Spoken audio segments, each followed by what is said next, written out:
Hello guys, welcome to my knowledgy. आज अपने channel के इस वीडियो में आपके साथ शेयर करने वाली हूँ एक बहुत ही इम्पॉर्टेंट टॉपिक के बारे में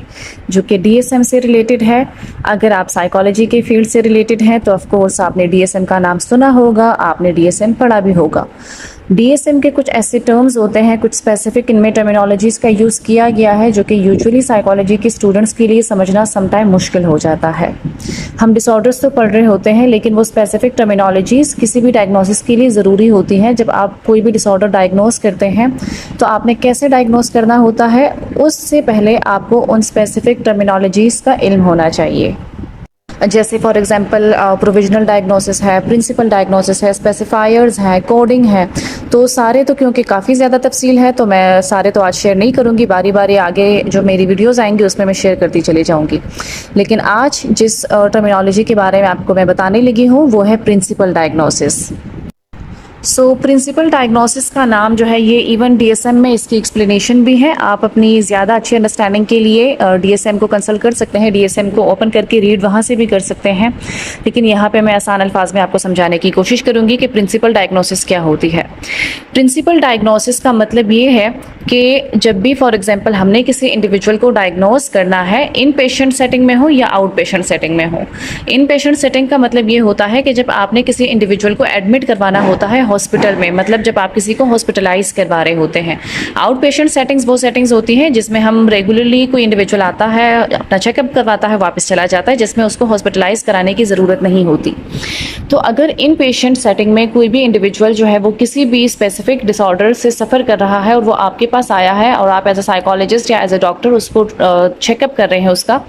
तो यहाँ पे प्रिंसिपल डायग्नोसिस आप उसके उस डिसऑर्डर के लिए यूज़ करते हैं जो कि उसका मेन डिसऑर्डर हो। लाइक फॉर एग्जांपल उसके एक से ज़्यादा डिसऑर्डर्स हैं, उस वक्त एक से ज़्यादा उसकी प्रॉब्लम्स हैं। तो यहाँ पे उन प्रॉब्लम्स में से या उन डिसऑर्डर्स में से कौन सा वो डिसऑर्डर है जो कि ज़्यादा आपकी अटेंशन के लिए आपका फोकस ऑफ अटेंशन होना चाहिए, वो कौन सा डिसऑर्डर है जो कि ज़्यादा सीरियस है, वो कौन सा डिसऑर्डर है जिसके लिए उस इंडिविजुअल को हॉस्पिटल में एडमिट करवाया जा रहा है। ये बहुत इंपॉर्टेंट चीज़ है यहाँ पे कि किस प्रॉब्लम की वजह से उस इंडिविजुअल को हॉस्पिटल में लेके आया गया है और किस डिसऑर्डर के बेसिस पे आप उसको हॉस्पिटल में एडमिट करवा रहे हैं। फॉर एग्जाम्पल किसी को डिप्रेसिव डिसऑर्डर है, साथ में कोई एंजाइटी डिसऑर्डर है, कोई भी आपका डिफरेंशियल डायग्नोसिस आप साथ में कर रहे हैं,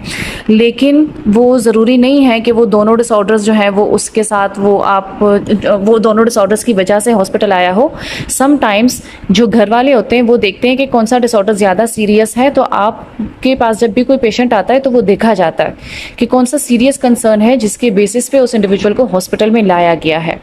तो वो जो डिसऑर्डर होता है वो फिर आपके लिए प्रिंसिपल डायग्नोसिस होता है। आप वहाँ पे फिर उसको प्रिंसिपल डायग्नोसिस के क्राइटेरिया में मेंशन करते हैं। इसी तरीके से अगर आप आउट पेशेंट की बात करें तो आउट पेशेंट की सेटिंग में भी आप यही करते हैं कि अगर फॉर एग्जांपल एक इंडिविजुअल को एक से ज़्यादा प्रॉब्लम्स हैं तो आप उसका जो चेकअप कर रहे हैं वहाँ पे आप उनसे सिम्टम्स के बारे में पूछते हैं, तो ऑफ कोर्स उनके घर वाले आपको वही सिम्टम्स बताते हैं जो कि ज़्यादा सीरियस होते हैं और जो कि ज़्यादा फोकस ऑफ अटेंशन होते हैं। तो यहाँ पे वो चीज़ जिसकी वजह से उस पेशेंट को या उस क्लाइंट को हॉस्पिटल में लाया गया है, जिसकी वजह से यहाँ पे उसका चेकअप हो रहा है, बाकी जो उसके सेकेंडरी सिम्टम्स हैं वो भी ऑफ कोर्स आपने अटेंशन देनी होती है, ट्रीट करना होता है, लेकिन कौन सा मेन कंसर्न है जिसकी वजह से वो इंडिविजुअल हॉस्पिटल आया है, तो वो जो चीज़ें होती हैं वो आपके लिए फिर प्रिंसिपल डायग्नोसिस का हिस्सा बन जाती हैं। सम टाइम ऐसा भी हो सकता है कि कोई इंडिविजुअल हॉस्पिटल आया है तो यहाँ पे उसको वो जिन डिसऑर्डर से सफ़र कर रहा है वो एक से ज़्यादा होते हैं, लेकिन वो एक से ज़्यादा जो भी डिसऑर्डर्स होते हैं वो ज़्यादा सीरियस भी हो सकते हैं। ज़रूरी नहीं है कि एक ही डिसऑर्डर इंडिविजुअल को है तो उसमें वो अगर फॉर एग्जांपल 2-3 डिसऑर्डर्स हैं तो उन 2-3 डिसऑर्डर में सिर्फ एक ही डिसऑर्डर सीरियस हो सकता है। समटाइम्स आपने अगर डीएसएम के डिसऑर्डर्स पढ़े हैं तो आप जानते होंगे, इवन अगर नहीं भी पढ़े तो आजकल साइकोलॉजी की नॉलेज इतनी स्प्रेड हो चुकी है कि ज़्यादातर लोगों को पता है कि कौन कौन सी सीरियस किस्म की डिसऑर्डर्स हो सकती हैं किसी भी इंडिविजुअल को। तो अगर वो मोर देन 1 डिसऑर्डर्स हैं और वो दोनों ही सीरियस हैं तो समटाइम्स साइकोलॉजिस्ट के लिए ये चीज़ काफ़ी कन्फ्यूजिंग हो जाती है कि किस डिसऑर्डर को प्रिंसिपल डायग्नोसिस बनाया जाए। और ये बहुत इंपॉर्टेंट चीज़ होती है, वो इसलिए क्योंकि जो भी प्रिंसिपल डायग्नोसिस आप अगर फॉर एग्जांपल 2 डिसऑर्डर्स हैं, किसी को शिज़ोफ्रेनिया भी है, साथ में कोई अल्कोहल का डिसऑर्डर है या कोई भी फॉर एग्जांपल डीआईडी है, DID मतलब डिसोसिएटिव आइडेंटिटी डिसऑर्डर, या किसी भी और डिसऑर्डर को ले लें तो अगर ऐसे डिसऑर्डर्स हैं जो कि दोनों ही सीरियस हैं तो वहाँ पे फिर ये चीज़ मुश्किल होती है कि किस डिसऑर्डर को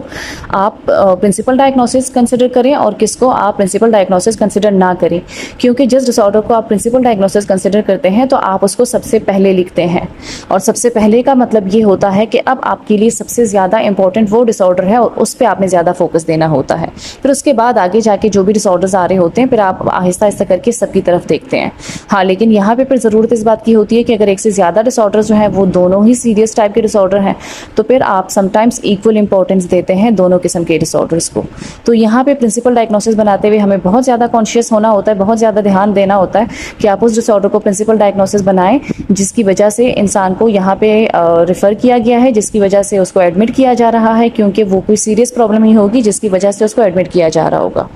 तो यहाँ पे ये थी प्रिंसिपल डायग्नोसिस की एक्सप्लेनेशन, जो कि आई होप आप लोगों को क्लियर हो गई होगी। आगे जो मेरी वीडियोस होंगी उसमें मैं प्रोविजनल डायग्नोसिस भी एक्सप्लेन करूँगी, स्पेसिफायर्स के हवाले से भी बताऊँगी, और अगर इंपॉर्टेंट या डिफ़िकल्ट कॉन्सेप्ट्स हैं DSM में तो उसके हवाले से मैं रफ्ता रफ्ता करके अपनी आगे की वीडियोज़ में एक्सप्लेनेशन देती चली जाऊँगी। Okay, thank you.